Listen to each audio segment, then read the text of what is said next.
My family and I aren't just trying to create any kind of regular Christmas miracle. We're going to get together and pay off a whopping $70,000 in debt by Christmas of 2023. With my whole family, we're going to work together so that the money that's leaving our family today is going to flow back to the family. But there's also a catch. We have to do it all by using the family banking system. So that's rule number one. So rule number two is every debt has to be paid using the family banking system. I know what you're thinking. This sounds impossible, right? Well, tell you what, we're going to take you along the journey every step of the way, showing you the highs, the lows, and everything in between. And trust me, you do not want to miss this. You want an opportunity to do something extraordinary this Christmas too, don't you? Well, I've got good news for you. You do have the opportunity to do something extraordinary. Now buckle up, Canada, and let's make this the best Christmas ever. You see this? This is debt. You see that? That's debt too. Let me introduce you to my brother-in-law and sister-in-law, Evan and Des. We're sitting down for a family banking meeting so that we can learn how can we recapture their debt so that the payments come back to the family instead of leaving us. We're talking about student loans, lines of credit, and more. When it comes to becoming your own banker, family banking, like what are you really clear about and maybe what are you unclear about? So yeah, very basic understanding that you're opening a policy and you're using that policy as a bank to funnel money into and take money out of and pay yourself, and having it all kind of stay within your family under your name in a company that you want a part of. That's what we refer to as the solution. Mm-hmm. The solution is building your own bank so that the money stays home. Why family banking? Like, what is that actually doing for you and your family? What's the problem that we're actually solving by implementing the family banking system? I would say cash flow. I mean, the family banking structure is about keeping the money flowing into your bank and not into another person's bank, kind of recapturing your cash flow and having it, instead of flow away from your family, having it flow towards your family and stay in your family and compound on itself and build interest and overall just accumulate wealth. You and Des have jobs. Mm-hmm. You work really hard. Mm-hmm. Well, sometimes. Well, sometimes we work hard, but we have a lot of things we have to pay for. We have a lot of things that we have to do. And sometimes life happens where you either need or want to put money in one place, but because of somebody else controlling the banking function, somebody else determining and dictating all the rules, you have to make payments to somebody else on their terms. Yeah. So it's not only are we recapturing the money and having it grow and work in our system so that we can go back and access it again so we can do more things together, it's also having a level of peace of mind and control and stress-free. We're gonna let you guys in on a little secret right now, okay?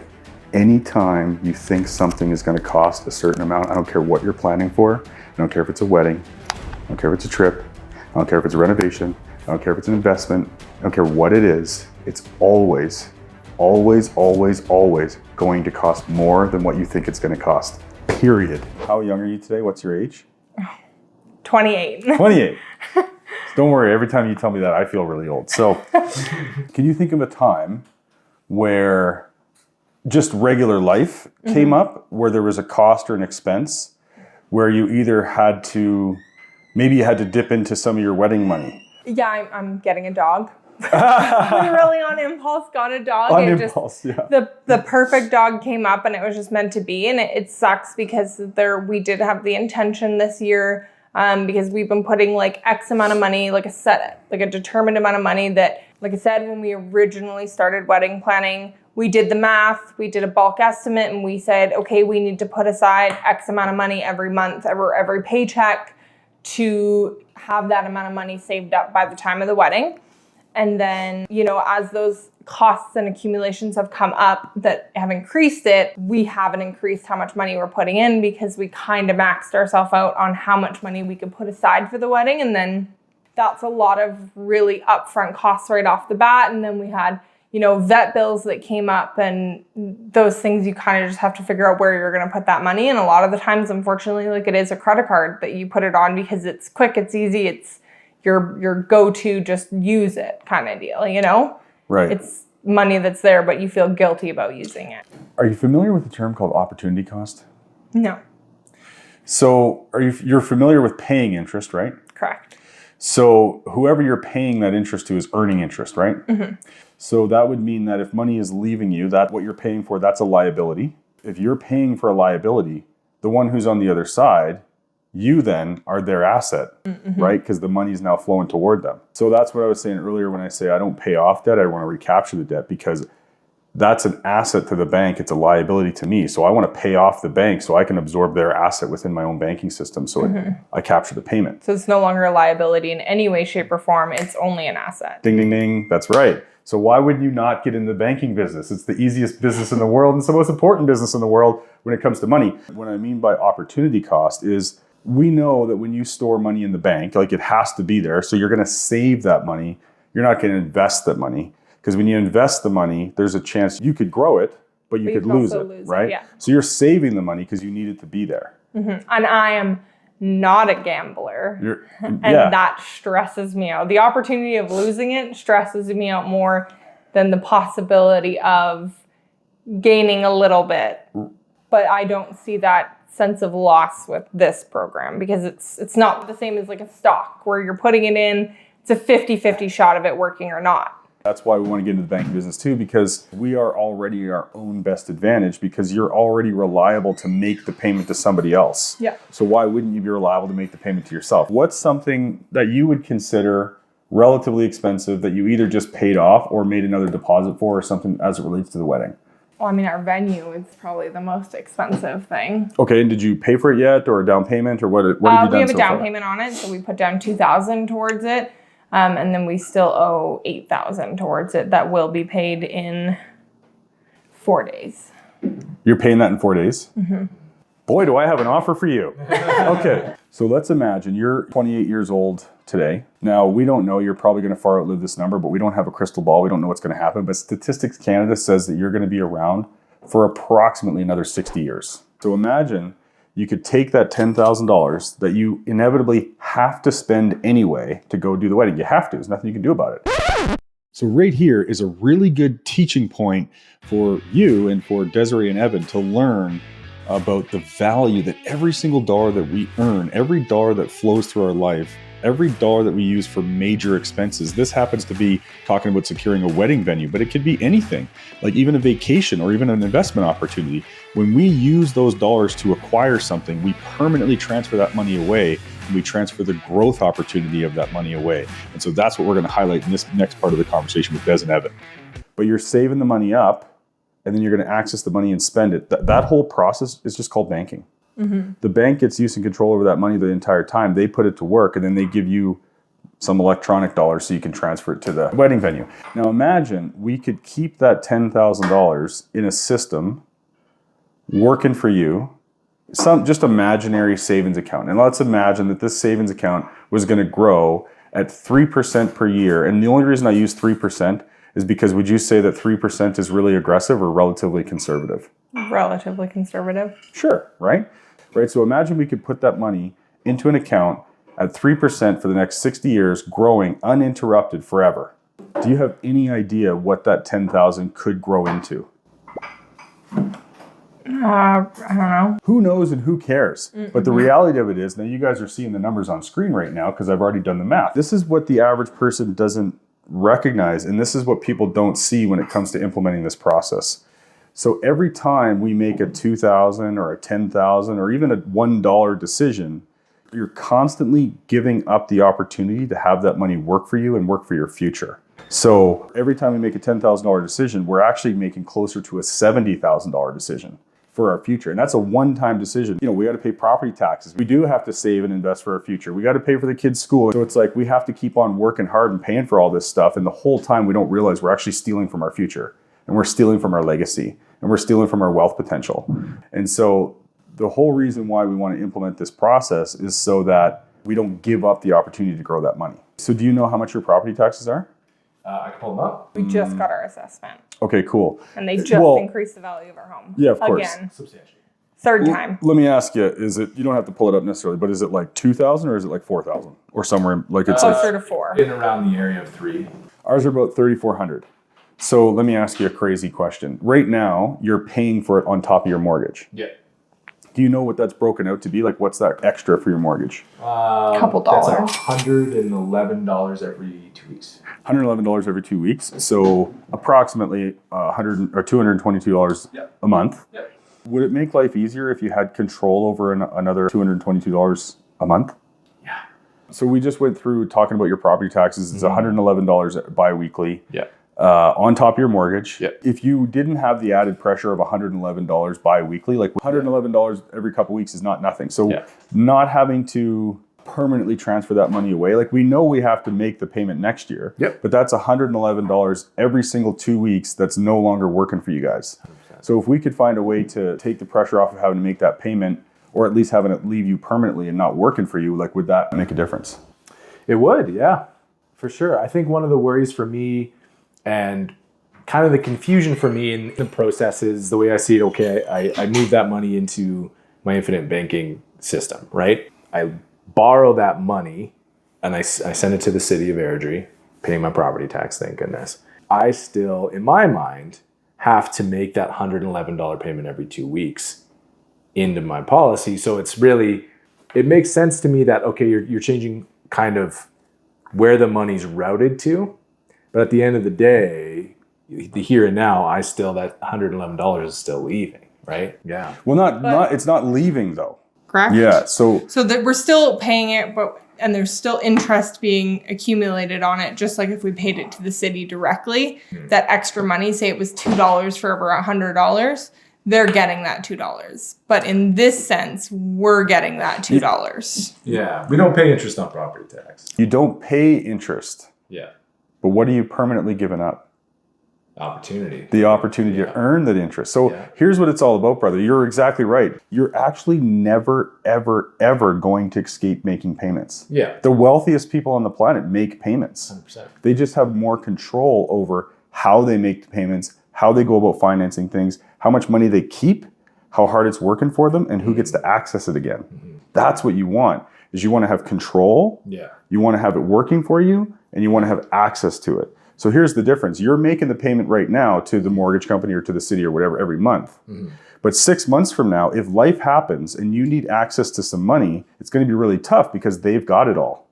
But if you're the one collecting and accumulating the cash, the policy system's doing what every day?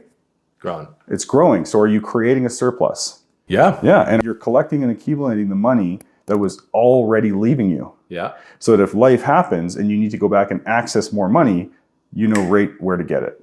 That makes sense. I get like a pain in my heart when I think about seeing you guys send $8,000 that you worked really hard for to somebody else. And what I know is that were you not disciplined enough to build up that $8,000? How much money are you putting aside every month? We put aside minimum $300 a month. We make 150 biweekly payments to that savings account. So that's combined total. Like between the two of you, it's $300 a month. That's what you've been putting aside specifically for the wedding. My 150 that I make every 2 weeks goes towards servicing the debt that we have to service. And then, while her 150s are going towards saving for the wedding. But baseline, we're putting $300 a month towards the wedding and $300 a month towards debt. Oh my gosh. So this $300 a month that we're putting toward debt. Yeah. How much ground are you making on that debt? Next to nothing. Yes. Yeah, just kind of servicing it at this point. Do you hear that? How sad is that? Young couple working your tails off, doing all the right things and basically not getting ahead. Yeah. You guys are putting $600 a month toward debts and financing the wedding. Yeah. Correct. On top of, you have mortgage payment, property taxes, 2 vehicle payments, we have insurance. Holy snap. We have home insurance, we have pet insurance.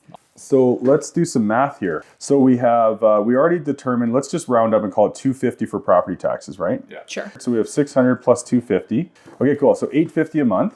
So if I take $850 and I multiply that by 12 months, that's more than the optional premium. This is almost your total premium for the year. Yeah. So here's the idea. Here's what my suggestion is. You have a policy now in place, and we have our own existing system. Right. So eventually what will happen is you guys will get more policies, Chris will get more policies, we'll get more policies, but we meet together and then we look at the system as a whole and we look at the objectives that we have.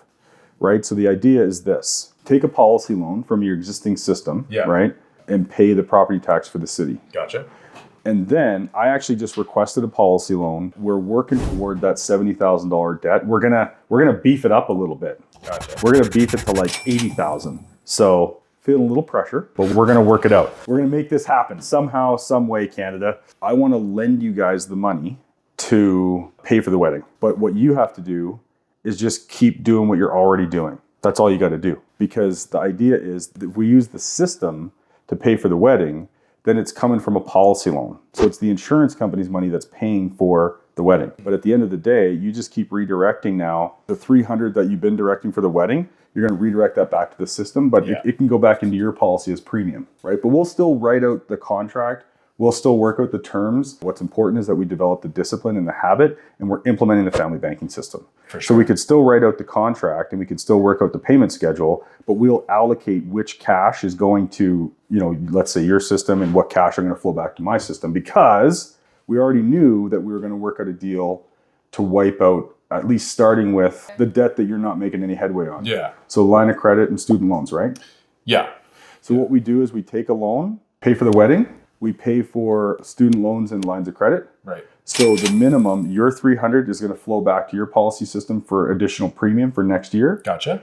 And then the $300 that you're already serving, whatever we work out the payment to be, but we're going to redirect that back to our system to repay the policy loan. Yeah, that's so right. now that money's all flowing back to the system, so that in December or next year, whenever we have our family banking system meeting again, what we're going to do is we're going to all sit down again and go, hey, we've collected and accumulated this money for this amount of time. We've put it in the system and had it grow. Now what we're going to do is we're going to look at, okay, this year we've paid off Chris's car loan or recaptured that. We recaptured a line of credit. We recaptured student loan. We paid financed wedding.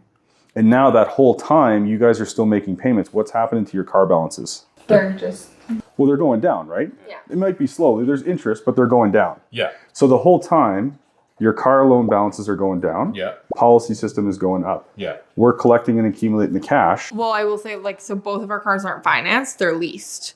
So we lease both of our vehicles. So in For a for a buyout. So in 2 years, we're both eligible to buy out the rest of our vehicles and not have payments. Okay. So that would what their value. We're paying out less than what they're going to be valued. So that would be an opportunity, I think, for us to take out a policy loan to pay that instead of making payments to refinance it back with Honda. 100%. But instead take a policy loan out for what we owe on them for the finance. That way, that interest, because there's a ton of interest with a car financing. Yeah, especially leasing. That probably was the better option at the time because it brings the payment down. Yeah, my car's hella expensive. So here's the deal. Would you say that, like, whether we can do it before or at the end of the term, would you say that your plan would have been to keep those cars anyways? Yeah. Correct, yeah. Okay, perfect. Yeah, so that's the idea, is we can look at, what the buyout payment is going to be at the end of the term. What's your car payment every, bi-weekly or every month or whatever? It is $123, I believe, every 2 weeks. Yeah. Okay, so $250-ish a month. Ish. And then what is yours? She's got the fancy car. Mine's $260 bi-weekly. $260 bi-weekly, $520 a month. So between the two of you, that's like $900 a month. You don't want to ask me what my insurance is. Yeah, I can only imagine. So $900 a month of car payments, right? So just imagine we pile up that money in the policy system for, let's say, the next year. We take out loans and we wipe out the car debt, buy it out. You own the car, so your credit and all that, it's not on your credit anymore. But then we can even renegotiate the term. Like if you say, oh man, $900 a month has been tough. Well, we just look at the total amount that we had to borrow from the system and that we had to pay off. And we can literally now create our own payment schedule. System. So we might say, oh, okay, well, how long do you guys plan on keeping the cars for? Oh, we'll probably keep them for at least another 5 years. Okay, great. What's the total? Oh, it's this much. Do we want to do 5-year financing? Yes. Okay, cool. Then we just literally work out a payment schedule. So the idea about this whole process is it's a real rinse and repeat idea. Right? We keep building up the system, we wipe out a debt, but we then be disciplined, we recapture the payment, build it, and then we sit down every few months or every year, or whatever we decide that our family banking meetings are going to be. The idea is sometimes people overthink things. They go, oh, well, how would you work out all those details? It's ridiculously simple. It's simple example. But let's say we need $100,000. You need $100,000. Well, let's say, because I've been at this a little longer, let's say most of the money comes from my system. So let's say I put $60,000 in. Let's say you guys put in 20, and let's say Chris puts in 20. And I'm going to use an easy number. Let's say that $100,000 loan wipes out or recaptures $1,000 payment, okay, just to keep things easy. So that means that we've recaptured $100,000 within the family system. We freed up $1,000 payment to someone.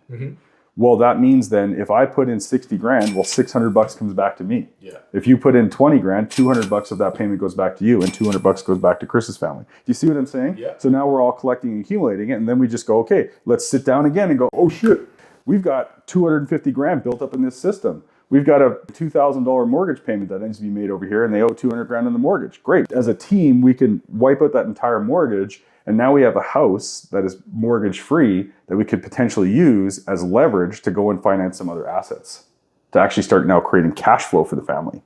That's the ultimate objective, is that we control the financing function so less money's leaving, more money's working for us, and then we can pool our resources and we can buy assets to create cash flow. Yeah, absolutely. So then not only do we have money working hard for us, we eventually don't have to work as hard for the money. We can actually enjoy some time.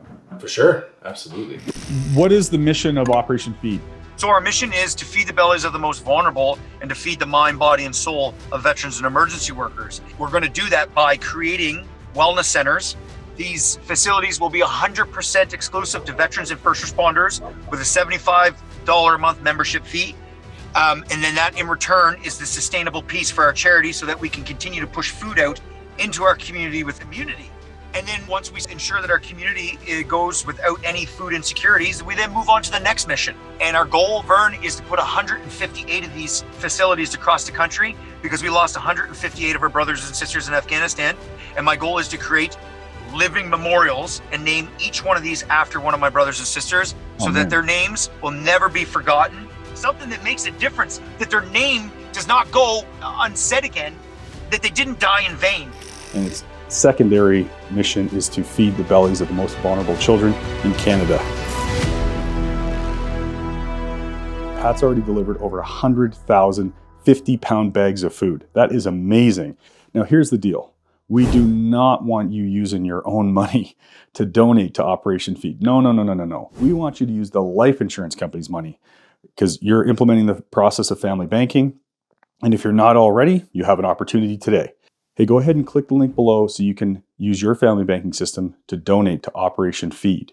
Now, if you don't have a family banking system set up yet, you have an opportunity to take action on that today. But if you're in Canada, you click subscribe to our YouTube channel, and Ascendant Financial will donate $1 for every new subscription that we generate this month from this video series. So if you've already subscribed, hey, go and share this with a friend, a colleague. All you have to tell them is, hey, we want to donate to a good cause, and they just have to click subscribe, and then we'll donate $1 from Ascendant Financial. So let's rack up that bill for Ascendant Financial. If you're feeling ambitious, you feel touched in your soul like I do about Operation Feed, and you want to make a big difference, for higher levels of donation, $1,000 would go a long way.